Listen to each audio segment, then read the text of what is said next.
വളരെ പ്രോആക്റ്റീവായിട്ടുള്ള ഒരു പ്രവർത്തനത്തിന് തുടക്കം കുറിച്ചു. അതിൻ്റെ ഒരു നെക്സ്റ്റ് സ്റ്റേജിലേക്ക് പോകാൻ വേണ്ടി ഞങ്ങളൊരു പദ്ധതി നടപ്പിലാക്കിയിട്ട്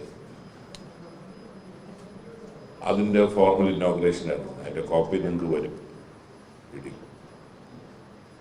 ബേസിക്കലി നേച്ചർ പ്രൊട്ടക്റ്റ് ചെയ്യേണ്ടത് എല്ലാവരുടെയും കൂടെ ഉത്തരവാദിത്വം. ഫോറസ്റ്റ് ഡിപ്പാർട്ട്മെന്റ് മാത്രമായി പരിമിതപ്പെടുത്തുന്നതല്ല നമുക്ക് വേണ്ട സമയം. ഇവിടെ പലപ്പോഴും ഈ മേഖലയിൽ പ്രവർത്തിക്കുന്ന സംരക്ഷിക്കേണ്ട വിവിധ വിഭാഗങ്ങൾ തമ്മിലുള്ള ഏറ്റുമുട്ടൽ അല്ലെങ്കിൽ ഒരാളുടെ കാഴ്ചപ്പാട് മറ്റൊരാളിലേക്ക് അടിച്ചേൽപ്പിക്കുന്നതും തിരിച്ചും അങ്ങനെയുള്ള ഒരു അജണ്ടയായി നിർഭാഗ്യവശാൽ മാറി. അത് മാറിയിട്ട് എല്ലാവർക്കും കൂടെ ചേർന്ന എല്ലാവരുടെയും ഉത്തരവാദിത്വമാണ്. പരിസ്ഥിതി പ്രവർത്തകർ മാത്രമല്ല, മലയോര കർഷകർ, മത്സ്യത്തൊഴിലാളികൾ, കൃഷിയിടങ്ങളിൽ പണിയെടുക്കുന്നവർ, എല്ലാവരുടെയും കൂടെ ചേർന്നുള്ള ഒരു പ്രവർത്തനം ആവശ്യമായിട്ട്. ഇതിനു വേണ്ടി പലപ്പോഴും പരിസ്ഥിതി പ്രവർത്തകർ, പരിസ്ഥിതി മേഖലയിൽ പ്രവർത്തിക്കുന്നവർ പറയുന്ന അവരുടെ ടെർമിനോളജി, അവരുടെ ഭാഷ ഇത് സാധാരണക്കാരന് മനസ്സിലാകുന്നില്ല.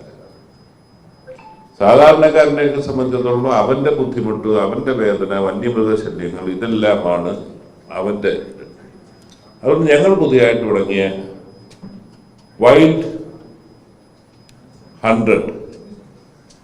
100 സ്റ്റോറീസ് ഫോർ നേച്ചർ എന്നുള്ള ഒരു പ്രക്രിയ, സിംപ്ലിഫൈഡ് ആയിട്ടുള്ള വിഷ്വൽ ഡോക്യുമെന്റേഷൻ. ഈ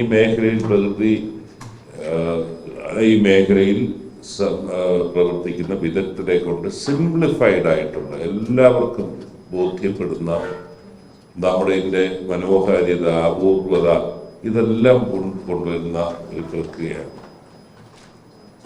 അതിലിപ്പോൾ 3 എപ്പിസോഡ് ഇപ്പോൾ ആയിട്ടുണ്ട്. നമ്മൾ 100 എത്തിക്കുക എന്നുള്ളതാണ് നമ്മുടെ ലക്ഷ്യം. ഇവിടെ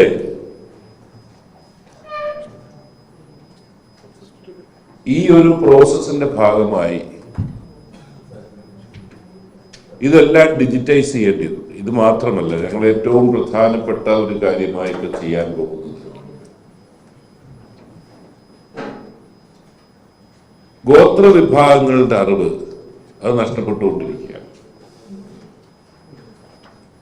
അവരുടെ ഓരോ കാര്യങ്ങളെ കുറിച്ചുള്ള അറിവ് നഷ്ടപ്പെട്ടുകൊണ്ടിരിക്കുകയാണ്. വനാതിർത്തി വിട്ട് പ്രവർത്തിക്കുന്നവർ എന്നേ മറന്നു. എങ്ങനെയാണ് നമ്മൾ ചെയ്യേണ്ടത് എന്നുള്ളത് നമ്മുടെ ജീവിത രീതിയും അത് വ്യത്യസ്തമാണ്.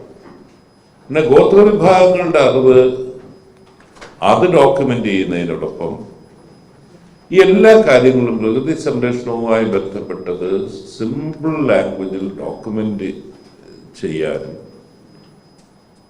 അതൊരു ഘട്ടം കഴിയുമ്പോൾ നമ്മൾ സ്കൂൾ തലങ്ങളിൽ തന്നെ അത് ഇൻട്രൊഡ്യൂസ് ചെയ്തിട്ട് ഞങ്ങൾ ആഗ്രഹിക്കുന്നത്, എൻ്റെ സോഷ്യൽ ഫോറസ്ട്രി ക്ലബ് എന്ന പേരുണ്ട്, നേച്ചർ ക്ലബ് എന്ന പേരുണ്ട്, പല പേരുകളുണ്ട്. ഒരു പേര് കൊടുത്തിട്ട് നമ്മുടെ അടുത്ത തലമുറയിൽപ്പെട്ടവർക്ക് അവരതിലേക്ക് ആകർഷകരാകുന്ന നിലയിലേക്ക് അവർക്ക് ആവശ്യമുണ്ടെങ്കിൽ ഗ്രേസ് മാർക്ക് കൊടുത്തിട്ട്, ബാക്കി എല്ലാത്തിനും കൊടുക്കുന്നെങ്കിൽ ഇതിനും തീർച്ചയായിട്ടും ഗ്രേസ് മാർക്ക് ആവശ്യമാണ്. ആ ഒരു പ്രക്രിയയാണ് തുടങ്ങുന്നത്. ഇതുപോലെ ഇപ്പൊ നമുക്ക് IFFK ഉണ്ട്, ഭയങ്കര ഇന്റർനാഷണലി നോൺ ആയിട്ടുള്ള IFFK.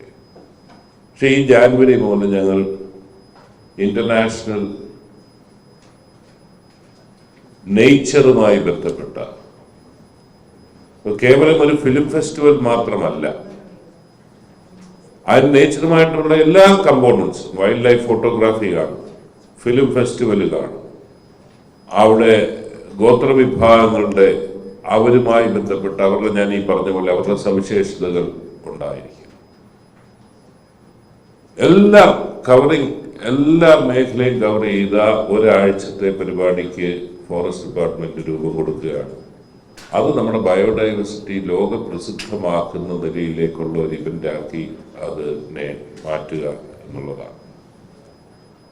അതുപോലെ ഞങ്ങൾ ചെയ്യാൻ ഉദ്ദേശിക്കുന്ന ഒരു കാര്യം, ഇപ്പൊ ഈ മേഖലയിൽ ഏറ്റവും പ്രകൃതി സംരക്ഷണവുമായി ബന്ധപ്പെട്ട് കേരളത്തിൽ അറിയപ്പെട്ടുകൊണ്ടിരുന്ന ഒരു വ്യക്തി സുഗതകുമാരി ടീച്ചറാണ്. പക്ഷെ ടീച്ചർ മരിച്ചതിന് ശേഷം ആ നിലയിൽ അവരനുസ്മരിക്കപ്പെടുന്നില്ല. പിന്നെ ഇതിൻ്റെ ഭാഗമായി എല്ലാവരെയും കൂട്ടി യോജിക്കുന്നതിൻ്റെ ഭാഗമായി സുഗതകുമാരി ടീച്ചറിൻ്റെ ഒരു അനുസ്മരണം ഒരു കേരളത്തിൻ്റെ ആകെ എല്ലാവരെയും പങ്കെടുപ്പിച്ചുകൊണ്ട് ഡിഫറെൻറ്റ് സ്റ്റേക്ക് ഹോൾഡേഴ്സിനെ പങ്കെടുപ്പിച്ചുകൊണ്ടുള്ള അനുസ്മരണം. അതുപോലെ തന്നെ ഇന്ത്യയിലെ നോണായിട്ടുള്ള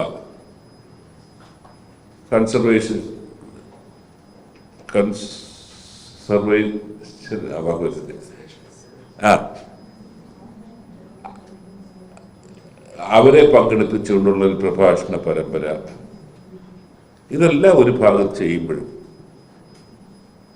നമ്മുടെ ഞാൻ പറഞ്ഞല്ലോ, ഈ വനാതിർത്തിയിൽ താമസിക്കുന്നവരെ സംബന്ധിച്ചിടത്തോളം അവർ നേരിടുന്ന ബുദ്ധിമുട്ട്, ഇപ്പൊ പരിസ്ഥിതി വേഴ്സസ് വനാതിർത്തി ഫാർമർ എന്നുള്ളതാണ്. അത് പലർക്കും വളരെ ഇഷ്ടമാണ്. എന്ന് ഇവർ തമ്മിലുള്ള കോൺഫ്ലിക്റ്റ് തീരുന്നോ കുറേ എണ്ണത്തിൻ്റെ അജണ്ട അന്ന് തീരും. അതുകൊണ്ട് ഒരിക്കലും ഈ ഒരു സഹകരണത്തിൻ്റെ പാത അല്ലെങ്കിൽ അനുവദിക്കുന്നില്ല. അതുകൊണ്ട് നമുക്ക് തന്നെ ഇതിൻ്റെ പ്രൊട്ടക്ഷന് വേണ്ടി മുൻപന്തിയിൽ നിൽക്കേണ്ട ഫസ്റ്റ് ഫ്രോണ്ടിയറിൽ നിൽക്കുന്നത് കർഷകരാണ്. അവരുടെ പ്രശ്നങ്ങളോട് മനസ്സിലാക്കി അവയ്ക്ക് പരിഹാരം കാണുക എന്നുള്ള വലിയ ദൗത്യമാണ് ഏറ്റെടുക്കുന്നത്. അവിടെ സ്മാർട്ട് അഗ്രികൾച്ചർ, ഞങ്ങൾ അഗ്രികൾച്ചർ ഡിപ്പാർട്ട്മെൻറ്റുമായിട്ട് ചേർന്ന് റെമ്യൂണറേറ്റീവായിട്ടുള്ള അവർക്ക് വരുമാനം കിട്ടുന്ന മെച്ചപ്പെടുന്ന അഗ്രികൾച്ചറിലേക്ക് പോകാനും അവിടെ ഇപ്പം തന്നെ നമുക്കിതിന് തടയിടുന്ന കൃഷി രീതികൾ, ഏറ്റവും പ്രധാനപ്പെട്ട മഞ്ഞൾ ഇടുന്നിടത്തേക്ക് പിന്നെ ആന വരുന്നില്ല, മറ്റു മൃഗങ്ങൾ വരുന്നില്ല. ഇഞ്ചി കൃഷി ചെയ്യാം.